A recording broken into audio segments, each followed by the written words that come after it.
stop texting, "Good morning." Every forgettable man she's ever brushed aside has sent those words.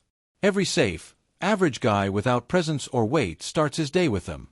And when you do the same, you stamp yourself into her memory as just another one of them, bland, replaceable, invisible.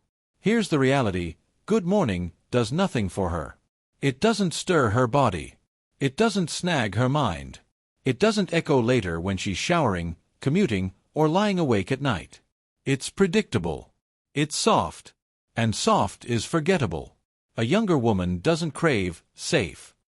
She craves the man who unsettles her calm, who drops words that leave her replaying them in silence. Marcus Aurelius wrote, "The soul becomes dyed with the color of its thoughts."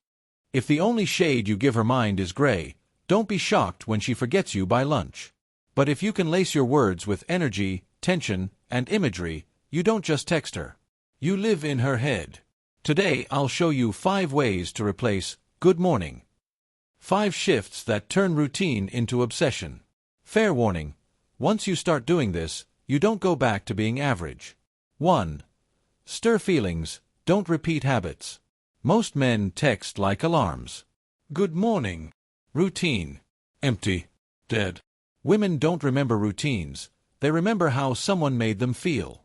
Memory is fused to emotion. If you spark joy, pride, intrigue, even challenge, you stay in her bloodstream. If you don't, you disappear. Tom, 48, used to send "good morning" daily to a woman at his gym. Sometimes she replied, often she didn't. Then one morning, he switched, "You crossed my mind and made my morning sharper." She answered instantly. Why? He gave her a feeling, not a timestamp. The masculine move is simple. Stop reminding her of the clock. Start reminding her of the effect she has on you. Boys announce the time. Men leave marks. 2. Create curiosity, not closure. If emotion pulls at her heart, curiosity hooks her mind. Most men end their texts like their closing files. "Good morning, hope you have a great day." Clean. Finished. Dead end. But attraction thrives on tension, on unfinished threads. Psychologists call it the Zeigarnik effect. We obsess over what's left incomplete. Drop a line that doesn't finish, and she'll keep turning it over in her mind. David, 43, switched from "good morning" to "I had a thought about you last night. Remind me to tell you later." She couldn't resist. She leaned in. She chased. That's the difference. The masculine move: don't dump everything in one line. Give her just enough to itch. Then let silence do the work.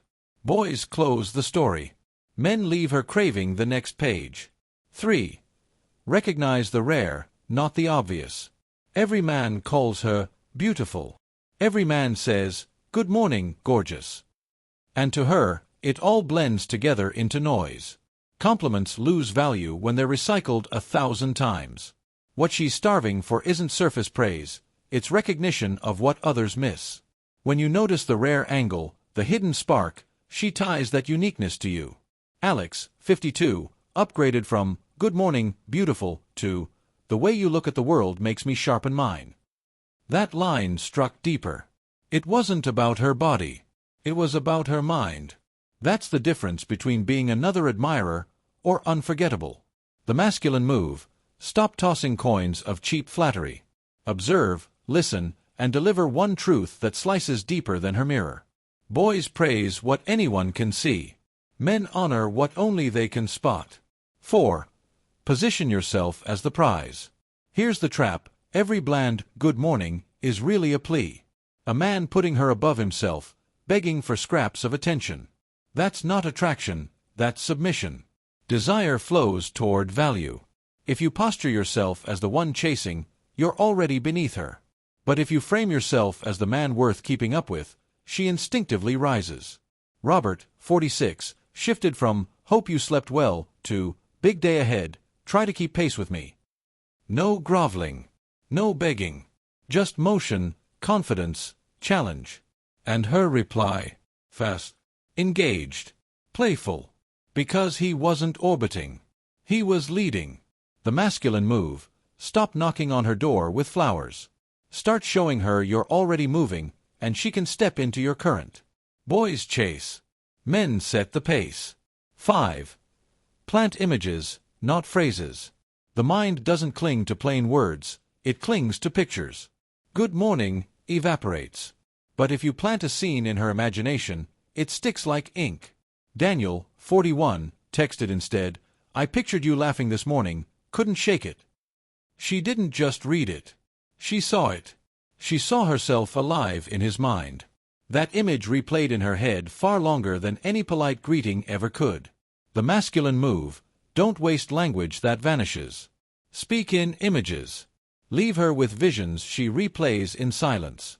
Boys type words she forgets. Men carve pictures she can't erase. Final cut. This isn't about pickup lines. This is about discipline. About learning to speak as a man who values his words. Marcus Aurelius said, "If it is not right, do not do it. If it is not true, do not say it." Apply that here. Stop filling space with empty noise. Say only what cuts, what carries weight, what lingers. Because here's the paradox. When you stop chasing her with filler, when you stop trying to win her with routine, that's when she starts chasing you. Silence from a man of depth is louder than 1,000 good mornings from boys gasping for attention. So remember, boys speak to be noticed now. Men speak to be remembered forever. Now I'll ask you, which of these 5 shifts hit hardest for you? Emotion, curiosity, rarity, prize, or imagery? Drop it below.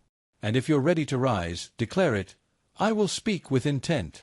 That's the mark of a man stepping into discipline. Because in the end, it's simple. Boys send words that vanish. Men send words that echo.